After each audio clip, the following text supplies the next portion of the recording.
Alors bienvenue à tous, bienvenue dans cette nouvelle vidéo. Donc aujourd'hui nous allons expliquer pourquoi le surdoué est plus angoissé que les autres. Donc ça commence déjà à la petite enfance, hein. Donc quand le surdoué commence à aller à l'école, donc généralement à l'avance on lui a dit qu'il allait apprendre quelque chose et donc ça tombe bien, il aime bien d'apprendre, il est plutôt enthousiaste. Donc le problème, c'est que quand il arrive, évidemment, il ne trouve pas de groupe dans lequel s'insérer. C'est de toute façon lié au problème social. Donc les autres enfants, ils les arrivent, forcément, ils ont peur aussi. Mais ils se trouvent un copain, une copine assez vite. Et donc ils ont l'impression de faire partie d'un groupe. Enfin, ils font partie d'un groupe. Et donc forcément, ça diminue l'angoisse.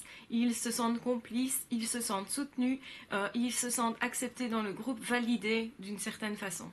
Tandis que le surdoué, lui, au contraire, il va sentir les autres plutôt comme rejetant, puisqu'il est différent, et c'est instinctif. Donc les autres ne sont pas responsables de ça, et lui-même non plus d'ailleurs, il n'a pas demandé à être surdoué d'ailleurs.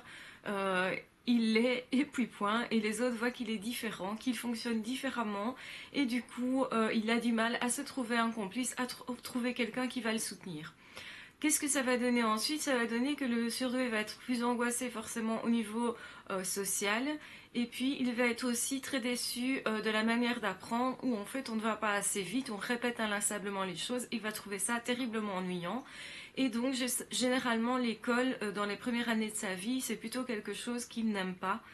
À moins d'avoir un professeur qui lui fait comprendre qu'il l'apprécie énormément, qui valide ses compétences, qui lui donne des exercices en plus et qui a remarqué que cet enfant avait besoin de plus être stimulé que les autres pour moins s'ennuyer, etc. À moins qu'il se trouve dans une situation adaptée ou qu'il y ait d'autres surdoués dans la classe, puisque dans une classe, souvent il y en a quand même un autre. Euh, et s'il le trouve directement, il va être moins mal, en tout cas, il va être moins angoissé. Cependant, le surdoué se pose énormément de questions. Donc forcément, les questions qu'il se pose vont aussi créer de l'angoisse puisqu'il n'a pas les réponses. Il va constater que les autres n'ont pas nécessairement toutes les réponses. Au début, il pense justement que quand il va arriver à l'école, quand il va arriver face à un adulte, face à quelqu'un qui est censé enseigner, qui est censé connaître des choses, il va comprendre assez vite que finalement l'autre ne connaît pas les choses auxquelles il s'intéresse, donc qui sont des questions existentielles, d'où est-ce qu'on vient, où est-ce qu'on va, pourquoi on est sur Terre, comment être heureux, enfin toutes des choses qu'on n'apprend pas en fait à l'école. Et il ne va pas comprendre pourquoi on n'apprend pas ce qui est pour lui le plus élémentaire, il va être déçu de ça. Et forcément, ça va créer de l'angoisse puisqu'il va comprendre qu'il se pose des questions que les autres ne se posent pas, qui ne paraissent pas importantes pour les autres. Et quand il pose ces questions directement, on peut lui dire aussi mais t'es trop petit pour penser à ça, ne pense pas à ça, arrête de m'ennuyer avec tes questions, tais-toi un peu, enfin, des choses en fait qui vont plutôt l'amener à se nier lui-même, et qui dit se nier soi-même dit se fondre dans un moule, avoir un faux self et forcément avoir un certain contrôle sur soi-même, ce qui va créer plus tard aussi l'envie d'avoir un contrôle sur les autres et sur les événements extérieurs. Alors, c'est une parade que le surdoué a trouvée, effectivement. Il va se contrôler pour être moins rejeté, il va se contrôler pour ennuyer moins les autres. Parce qu'en fait, comme il est très empathique, il n'a pas envie d'ennuyer les autres. Mais souvent, c'est vu par les autres comme quelque chose de dérangeant.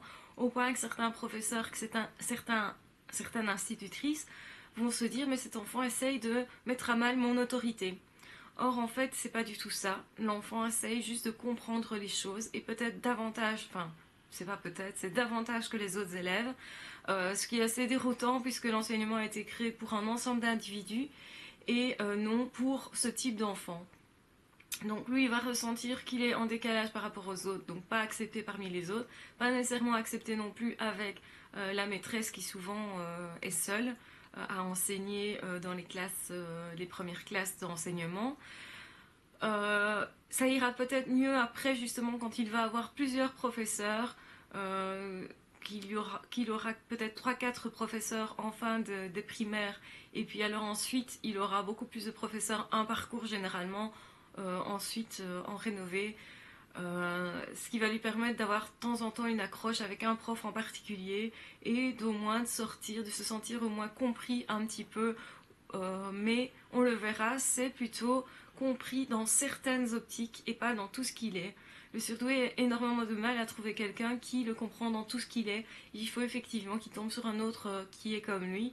Et forcément, il va se sentir très seul. Alors c'est pour ça que le surdoué, généralement, déteste tous les travaux de groupe, tous les sports de groupe. Il n'a pas trop envie d'être dans un sport de groupe, justement pour ne pas se faire rejeter. Souvent parce qu'il vit de mauvaises expériences. En même temps, il a envie d'être dans un groupe, il a envie d'être intégré, et en même temps, il fuit tout cela parce que il se sent ralenti par les autres, il se sent incompris par les autres, et donc il va beaucoup mieux préférer travailler de façon seule, autonome, et c'est pour ça que les surdoués à l'âge adulte deviennent souvent autodidactes, puisqu'en fait, ils suivent leurs propres idées en comprenant que de toute façon, les autres ne les suivront pas nécessairement. Ou bien au contraire, à un moment donné, il peut arriver que les idées étant tellement intéressantes qui sont valorisées par les autres, et il va se rendre compte qu'il y a une certaine série de personnes qui vont le suivre, mais qui vont le suivre pas nécessairement en étant complices avec lui, mais en pensant qu'il a peut-être réponse à beaucoup de choses. Et il suffit d'avoir des personnes qui cherchent aussi un sens de la vie, qui cherchent aussi une valeur quelconque à la vie, à l'existence, qui vont le suivre un petit peu comme un gourou, ce qui va aussi pouvoir le déranger et être angoissant, puisque lui, il sait très bien qu'il ne sait pas trop bien où il va, mais qu'il trouve des réponses au fur et à mesure. Les autres, par contre, pensent peut-être qu'il a toutes les réponses, et il a peur d'être un usurpateur, c'est-à-dire d'être quelqu'un qui, au fond, n'est pas si génial que ça, et ce qui peut l'angoisser aussi, puisque finalement, on lui a toujours dit qu'il n'était pas si génial que ça, depuis tout petit, puisqu'on n'a pas reconnu sa valeur. Au contraire, on lui a dit rentre dans le moule des autres et nie-toi toi-même. C'est un peu le discours qu'on lui dit au niveau de l'enseignement, sans vraiment que ça soit dit techniquement parlant. Plutôt, c'est suggéré, mais l'enfant comprend qu'il doit être différent de ce qu'il est par sa nature. Et donc, quand les autres le suivent, quand il réussit dans un domaine, il se dit toujours, mais à un moment donné, on va découvrir que c'est pas si génial que ça, que mes idées, à un moment donné, on va me dire, mais c'est nul ce que tu fais, ça va retomber à un moment donné. Et donc, il y a toujours la crainte qu'il soit nié par le groupe, qu'il soit mis à l'écart, qu'il soit à nouveau rejeté en fait. Et comme il a vécu pas mal de rejets, en grandissant, il a ses souvenirs pour lui, puisqu'il a une très bonne mémoire, il se souvient de l'ensemble des choses positives qu'il a vécues et aussi des ensembles de choses négatives qu'il a vécues, notamment des railleries qui vont durer beaucoup plus longtemps que pour une autre personne, puisqu'il les garde en mémoire beaucoup plus longtemps.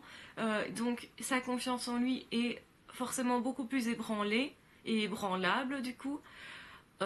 Il va avoir du mal à passer plus facilement au-dessus de certains événements, mais une fois qu'il aura compris le truc pour se remettre de quelque chose, il va avoir une capacité de résilience plus importante, effectivement, parce que il a eu un chemin beaucoup plus difficile que les autres au niveau social.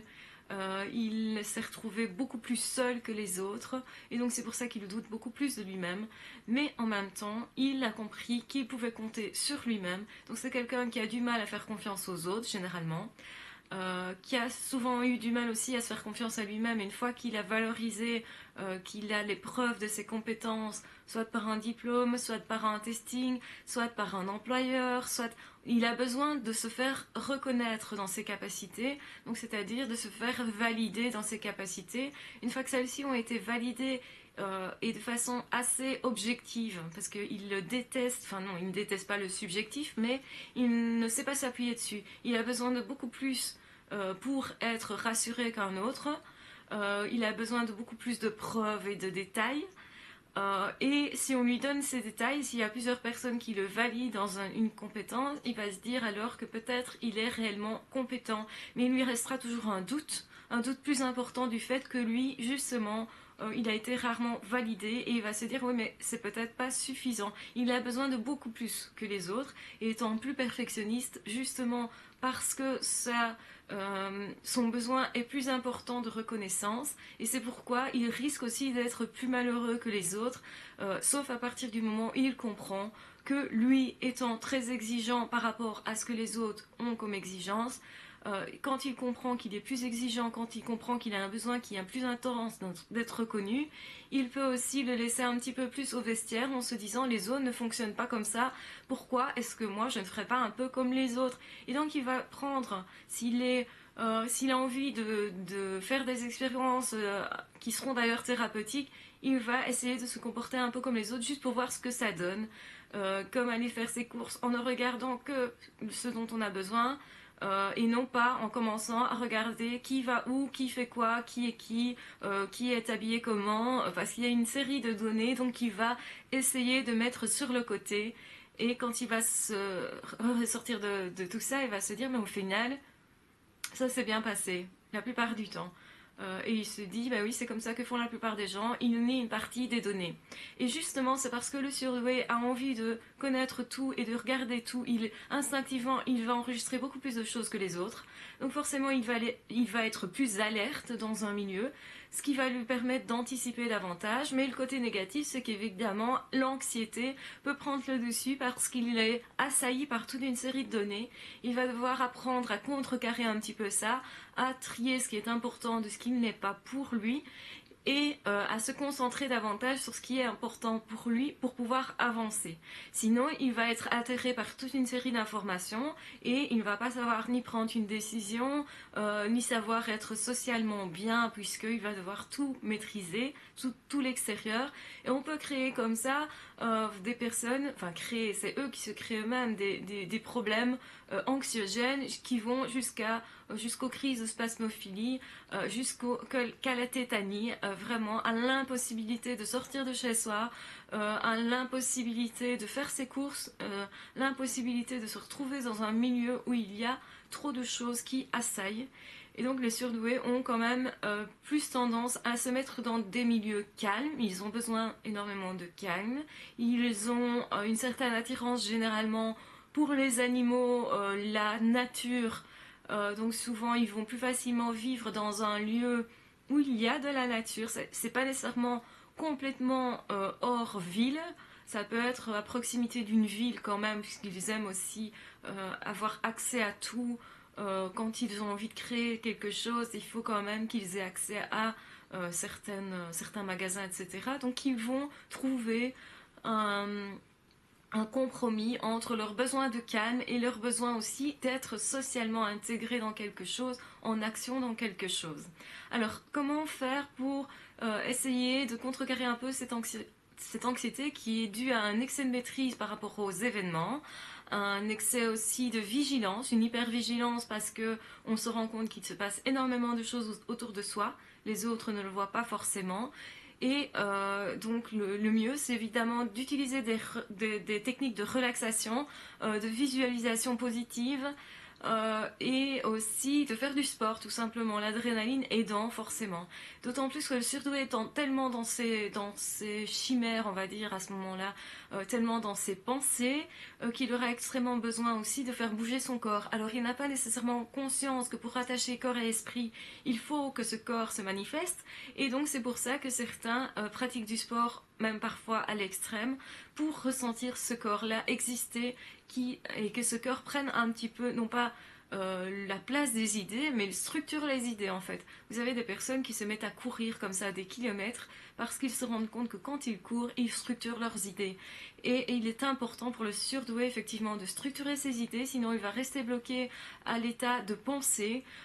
Et c'est un petit peu le plus gros problème du surdoué, c'est justement d'avoir toute une série de pensées, d'être assailli par elles, parfois d'avoir quand même l'état d'esprit de pouvoir le coucher sur le papier, mais ensuite il ne va pas nécessairement faire quelque chose de ces idées-là parce que y a le manque de confiance en lui, il y a la peur des autres, il y a la peur de passer pour un fou, un dérangé, et de ne pas être reconnu dans ce qu'on fait. Et puis il y a aussi l'idée que finalement ces idées sont peut-être pas si géniales que ça, donc il ne se voit pas nécessairement tel qu'il est en réalité. C'est en se comparant et en comprenant qu'il n'est pas un individu lambda qu'il va comprendre qu'il a quelque chose à apporter au monde. Et c'est un début d'activité qui commence. C'est comme ça que les surdoués vont se mettre en action. Donc quand ils auront évidemment laissé tomber toutes leurs peurs, quand ils auront pris la peine d'être plus zen, d'utiliser toutes les techniques possibles pour se relaxer, qu'ils auront éventuellement trouvé des complices comme eux, ou trouvé des exemples qui leur montrent que oui c'est possible, ils peuvent le faire aussi, si les autres le font, ils peuvent le faire aussi, il n'y a pas de raison, les autres de son espèce je parle, hein, donc voilà. Alors, l'anxiété, etc., va être de toute façon tamisée au fur et à mesure qu'il va s'insérer dans l'action. Donc l'action va le calmer généralement. Elle peut aussi le disperser. Donc les surdoués ont tendance à commencer plein de trucs en même temps et après à ne plus savoir trop donner où donner de la tête. Et donc là, j'avais expliqué qu'il fallait structurer sa pensée et qu'il fallait noter quelle était la chose la plus importante à faire, la chose la plus satisfaisante. Quelle est la chose à la fin de la journée qui fait que je serai le plus satisfait. Donc je commence par quoi? Aujourd'hui, en me levant. Donc faites le truc. On dit toujours qu'il faut manger un éléphant au départ. Quand on se lève, vous avez sûrement déjà entendu cette expression qui veut dire qu'il faut attaquer le plus gros morceau dès le départ. Pourquoi? Parce que dès que vous levez, c'est le moment de la journée où vous avez le plus d'énergie, le plus comment dire, les idées les plus claires sont au début de la journée. Après, vous pouvez vous embrouiller un petit peu, mais vous êtes plus serein aussi au début de la journée. Vous venez de vous reposer, vous avez passé une bonne nuit, et bien profitez-en, attaquez le gros morceau directement, tout en sachant qu'on mange un éléphant petit à petit, qu'on réalise des choses, des grandes choses, en faisant un pas après l'autre. Je disais dans ma vidéo d'hier de monter un escalier au fur et à mesure. Et donc voilà, il est vraiment nécessaire de prendre la peine de se dire aujourd'hui je monte quelle marche, je fais quelle tâche qui va me permettre d'avancer, quel est le plus important. Et ça permet effectivement de se canaliser, c'est extrêmement important de se canaliser, de savoir où l'on va un minimum. Je vais dire à court terme, hein, ça je parle à court terme, même si l'objectif à long terme, il le connaît généralement, il voudrait déjà y être, et il a souvent une impatience qui est grande et qui amplifie aussi l'anxiété. Donc voilà, le stress, effectivement, est présent dans la vie du surdoué. Maintenant, ça peut être un bon stress aussi, un stress qui vous fait avancer, qui vous fait vous pousser, vous dire ah, il faut absolument que je fasse cette chose que j'ai envie de faire. Voilà. Donc voilà, je pense que la vidéo est assez longue, donc je vais vous laisser ici. On reparlera très certainement du stress, d'anxiété, etc. Ça ne concerne pas seulement que le surdoué, hein. Disons-leur clairement, les techniques qui sont employées pour le surdoué peuvent l'être aussi pour d'autres personnes. Il y a d'autres personnes qui souffrent de crises d'angoisse, de spasmophilie, de crises de tétanie. Il faut prendre ça en conscience, tout simplement. Il y a des solutions, donc ne restez pas seul, enfermés chez vous. Prenez la peine de faire ne fût-ce qu'une balade dans le jardin pour sortir de chez vous. Si vous avez peur de sortir ou peur des autres, eh bien établissez des liens peut-être d'abord avec les animaux qui eux ne vous reprocheront rien, mais au moins c'est un lien. Et thérapeutiquement, on peut faire des petits pas comme ça jour après jour de manière à être de plus en plus à l'aise dans quelque chose. Et surtout, ne vous empêchez pas de faire quelque chose parce que vous avez peur. Donc c'est extrêmement important, donc je répète cette phrase, ne vous empêchez pas de faire quelque chose, même si vous avez peur. Le fait que vous ayez peur ne veut pas dire que vous allez échouer. Au contraire, il y a énormément de choses à faire avec la peur au ventre, et c'est comme ça qu'on avance. C'est en se disant, j'ai réussi là où j'avais peur. C'est le plus gratifiant. Donc surtout, faites-le, même si vous avez peur, même si vous avez des appréhensions. Faites ce qui vous tient à cœur. Ne faites pas n'importe quoi, mais ce qui vous tient à cœur. Voilà. Je vous souhaite une très bonne journée. Je vous embrasse très fort. On se retrouve de toute façon très vite pour d'autres vidéos. Et portez-vous bien de toute façon.